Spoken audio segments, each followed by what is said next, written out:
While I was reading this chapter, it really made me think about how lucky we are to live in the modern era with technology, with a more advanced medicine and better understanding of infectious diseases.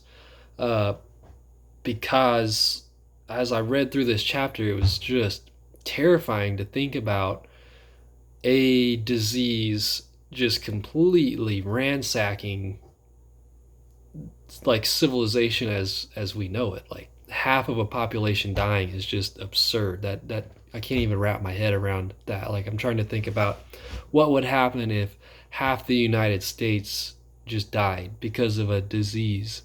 And it just makes me thankful and makes me feel lucky that we had such good uh, medicine technology scientists that were able to combat COVID pretty quickly in comparison to things like we read here in this chapter, the plague.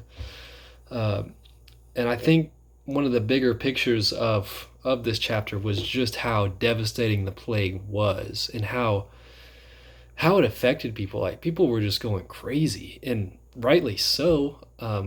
It's like if you saw a guy with a bump on his neck one day, you probably knew for sure that he was going to die in a few days. That's got to be so traumatizing, so psychologically disorienting for people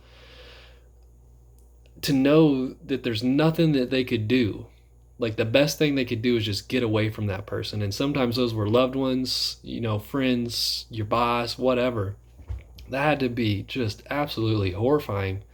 And so, yeah, I bet a lot of people were going crazy. And like we read about the religious people flagellating themselves, beating themselves with whips, walking around, asking for mercy. It's like, wow, I probably would have been doing some crazy stuff too. I don't know if I would have been doing that, but um, yeah, I think that at large was the big picture that was an enormous issue of the time, and it changed history and the future as we know it. Like um, so many people died from that, and something else I think is part of the big picture is that a lot of people are still dying from that, and that's something I didn't realize, that the plague is still an issue, and even in the United States, especially in more developing countries where the plague originated. So near Asia, Eurasia, like Africa, Madagascar, places like that, where the cases are up in the thousands per year.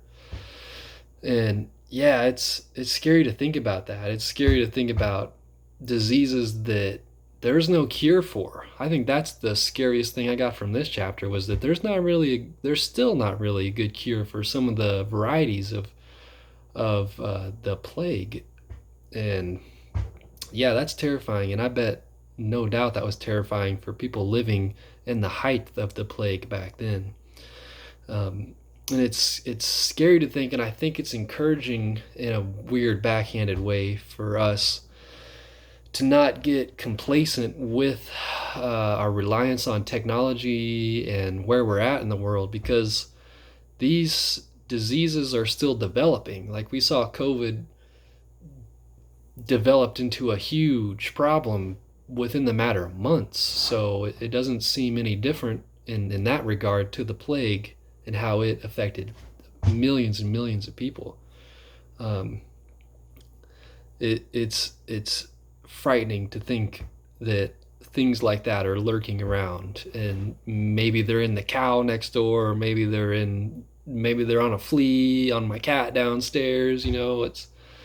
It's weird. It's scary to think about. So I learned quite a bit from this chapter. It's pretty interesting.